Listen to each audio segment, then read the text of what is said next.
With more and more Me Too stories coming out every day, for many, it's a complete shock. Fortunately, there are a few warning signs that can help you spot these sickos before they make a move. Here are 10 ways to spot a predator. And before you start watching this, please subscribe, it really makes a difference. Number 10, the grooming process. The primary purpose of grooming is to make inappropriate behavior okay by testing boundaries.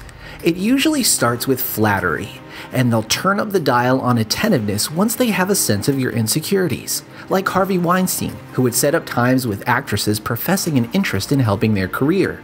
In a corporate setting, maybe it's a boss who gives you tons of time off because of issues you're having at home.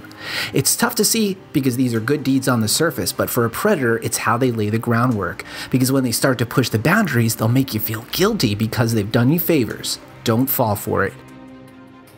Number 9, false similarities. Crazy dude psychopaths are usually pathologically cunning and are great liars, and they know how to manipulate you. One way they do it is by doing something called false similarity. They will profess the exact same feelings as the object of their affection, leaving them to believe that they finally met someone who understands them. Like Matt Dillon's character in There's Something About Mary, these predators are simply feeding you what you want to hear in order to create the illusion of connection.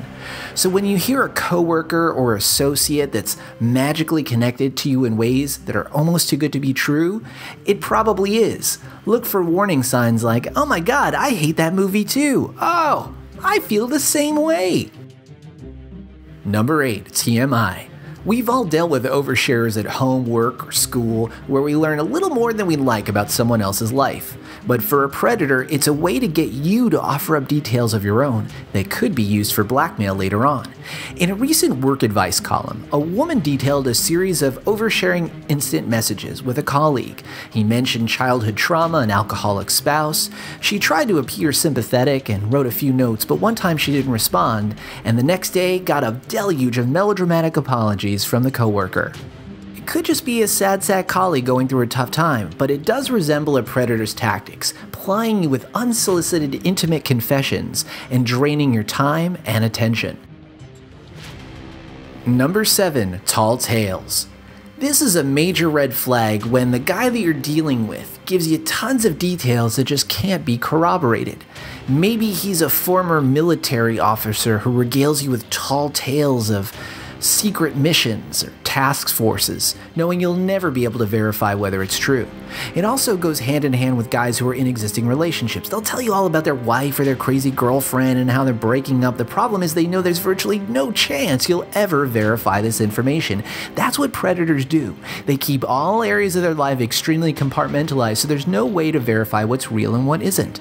Another warning sign, no social media profile. These guys know that if they have a Facebook account, it's way too easy for victims to begin connecting the dots. Number 6, tearing you down. Another classic move of the social predator is to hedge his bets. While he's working hard to flatter you and try to get a sense of your insecurities, the predator will simultaneously begin to undermine your reputation with others at the office. He may label you in gossip. He might say you're a drunk or like to smoke marijuana. It's a way for these predators to have an escape hatch if it comes down to a he said, she said scenario. They can turn around and say, "I told you guys she was crazy. Look what she's saying about me now." You couple that with a position of power at a company, and that's a deadly combination. Number 5, creating a captive audience. One of the favorite tools of a social predator is to create a scenario where they can corner you.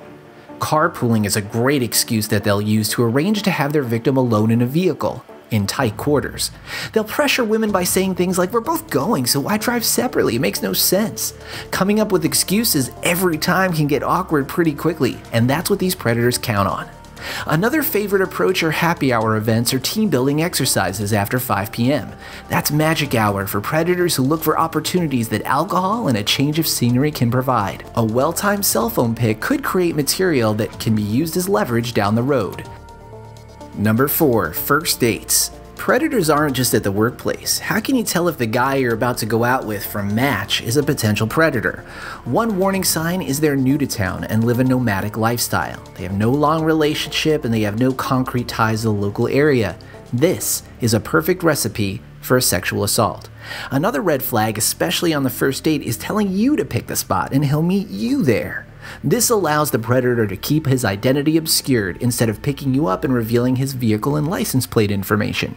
Next, you'll notice a fixation on finding out where you live. Is it close by? How close? How did you get here? He's trying to figure out how to get back to your place tonight.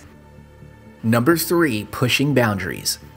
These psychopaths have no respect for your wishes or wants or desires, but they're always trying to push you to do things that you might not necessarily be comfortable with, and it often includes risky sexual behavior. They'll definitely try maybe to get you into a threesome or hook up with another guy while he watches, and he'll record it on his phone. Social predators are always looking for compromising information from day one, and they will use it for the purposes of coercion or something far, far worse. Number 2, playing the victim. These psychopaths are real drama queens when it comes to taking responsibility. They always play the victim, and they will use this game to try and manipulate you emotionally and degrade you in ways to teach you a lesson. They feel and they'll get you to believe that they're the actual victim and they've been suffering under your thumb, when actually it's completely the opposite. The secret recording of Asia Argento, made of Harvey Weinstein, was a textbook example. When Asia didn't want to go to his room, Weinstein begged, "Why are you embarrassing me? Why are you making me look stupid in front of anyone? I come to this hotel all the time."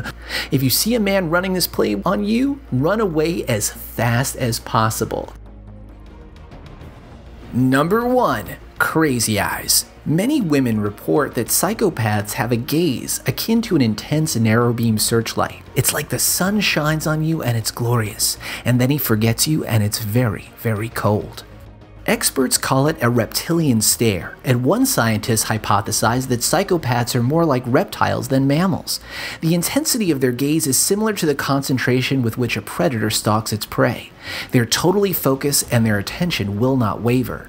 Psychopaths and reptiles are also missing the same emotion-generating parts of their brain, so there's definitely something to it. Hey guys, please subscribe. It could be your good deed for the day.